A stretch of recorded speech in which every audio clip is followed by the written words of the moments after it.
And good day, everyone. Hope you're doing well. Today we have an article from ScreenRant.com titled Star Wars has already revealed a lot about Obi-Wan's Exile, and it's dated August 18th, 2019.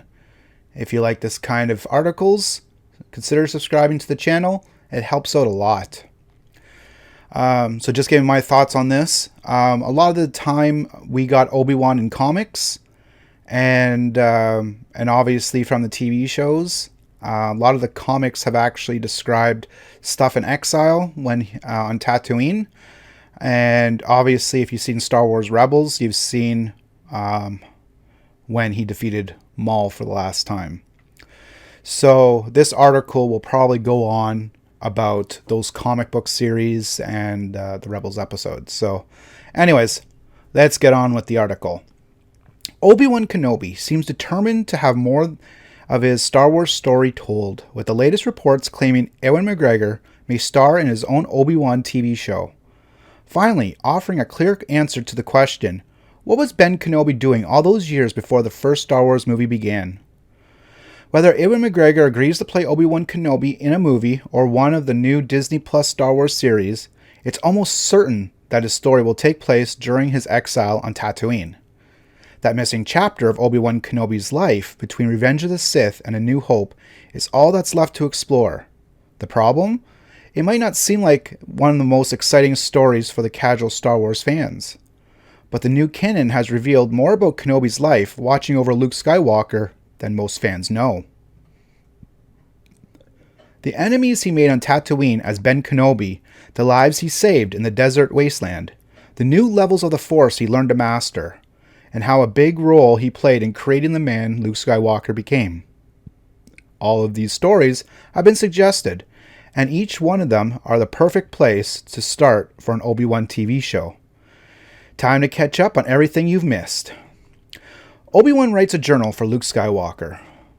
From the journals of old Ben Kenobi, the last of his breed. While searching for answers in his quest to become a Jedi, Luke Skywalker has uncovered a journal written by Jedi Master Obi-Wan Kenobi, a journal that Kenobi specifically left behind for Luke to find. The journal details Kenobi's adventures during the time he was hiding on Tatooine. What follows is an excerpt from that journal. For those fans going by nothing but the films, one of the biggest changes made to the Star Wars canon is the introduction of the journals of old Ben Kenobi. Their first appearance came in the pages of Marvel's Star Wars number 7 in 2015, the canonical comic book that has already made massive changes to the Star Wars mythology. This particular issue from Jason Simone began with the above passage.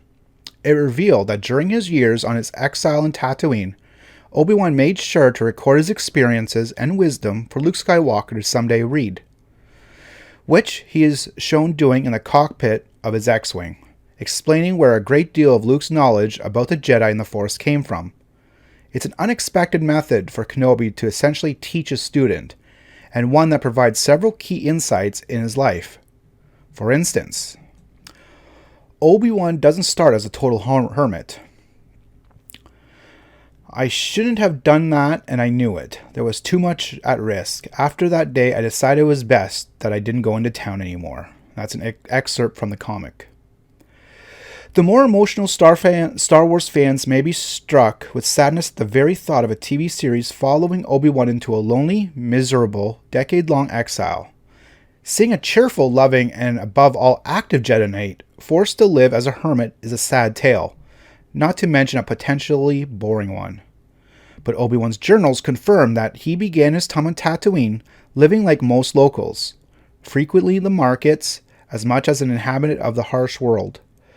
So it's possible that Obi-Ben, made the connections and friends at first, before he realized using his gifts risked more for the innocent than it gained, and he committed into a solitary existence.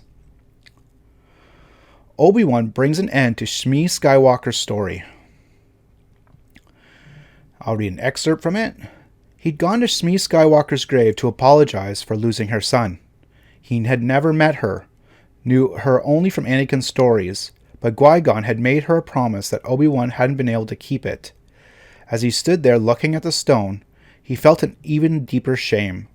Qui-Gon had left her there as a slave, and Obi-Wan had done everything in his power to prevent Anakin's return. So one scene that every fan will hope to see adapted for a Kenobi series is alluded to in the Ahsoka novel. Obviously telling the story of the returning Clone Wars heroine Ahsoka Tano, the book makes several references to hypothetical comments, criticisms, and advice Obi-Wan would offer in a given situation.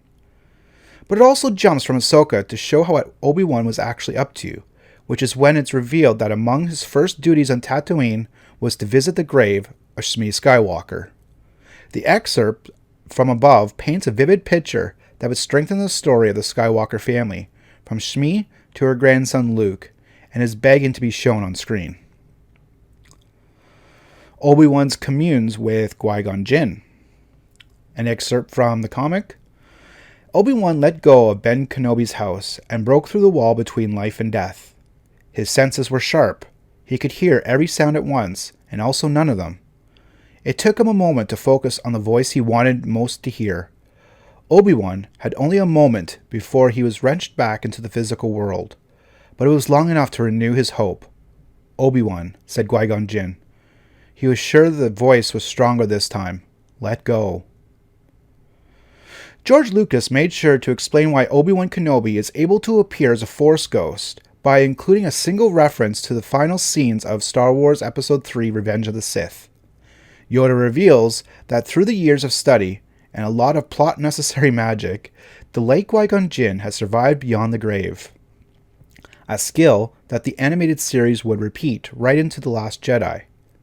But fans haven't actually gotten to see Obi-Wan exploring the Force to connect with his former master.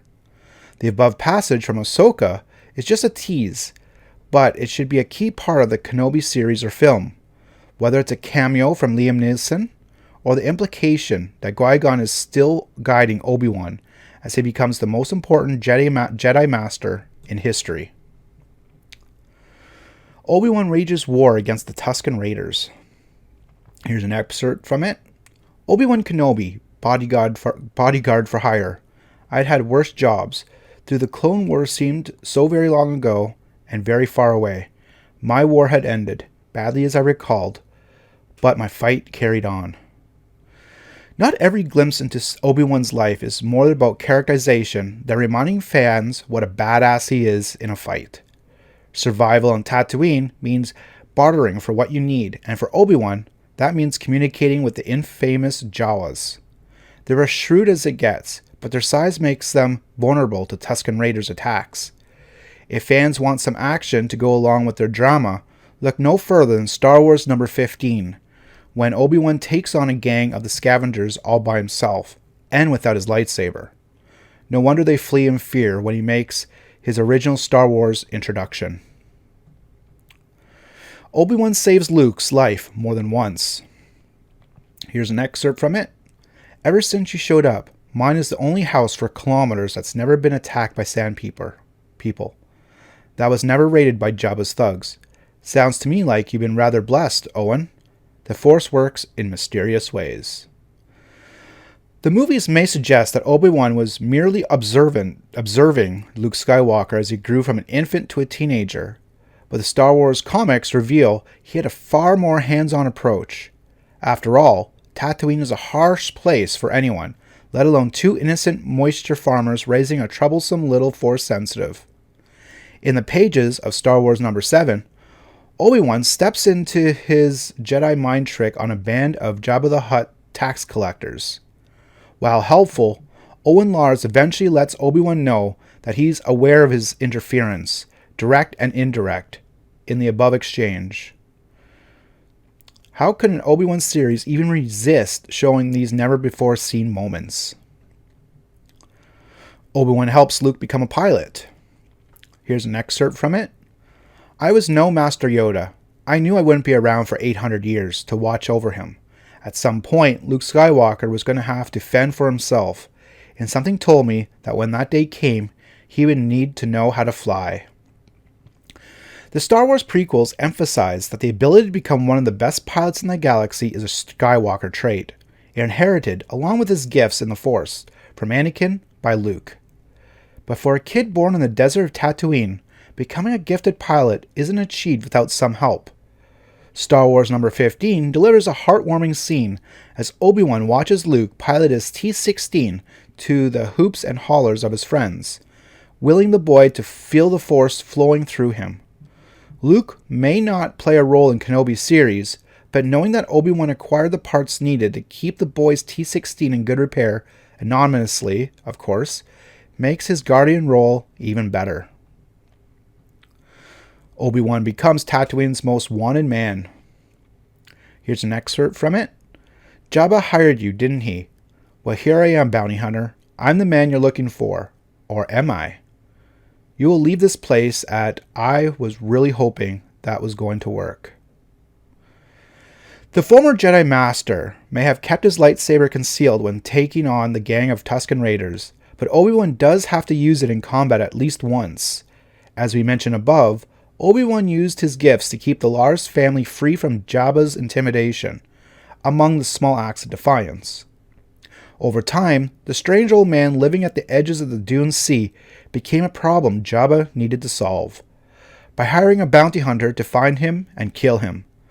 Obviously, the bounty hunter got more than he bargained for in Star Wars number 20, but the idea that even Ben Kenobi had criminals who wanted him dead only adds to his legacy as a fearsome soldier.